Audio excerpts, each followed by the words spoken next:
బాగా జరిగిందమ్మా? లేక ఇబ్బంది ఏమైనా ఉందా? లేదు, మీరు ఉన్నట్టు చెప్పండి.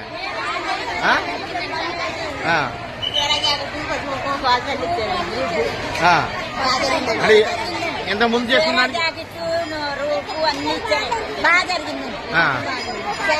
అంటే ఎంత ముందు బాగుందా, అప్పుడు బాగుందా? ఓకే. పూజ ఎలా జరిగిందమ్మా? చాలా బాగా జరిగిందండి. అన్ని ఇచ్చారండి. పవన్ కళ్యాణ్ గారు పేరు ఇచ్చారండి, అన్ని ఇచ్చారు. చాలా బాగా జరిగిందండి. నీట్ గా జరిగింది. గొడవలు గొడవలు ఏమి లేవండి. ఆనందంగా జరిగిందండి. లోపల ఏ ఇబ్బంది లేదండి. ఇంత వర్షంలో కూడా వస్తువులు అన్ని బాగున్నాయండి. చాలా బాగా జరిగింది. బాగుంది సార్. ఇబ్బంది లేకుండా చాలా బాగా జరిగిందండి.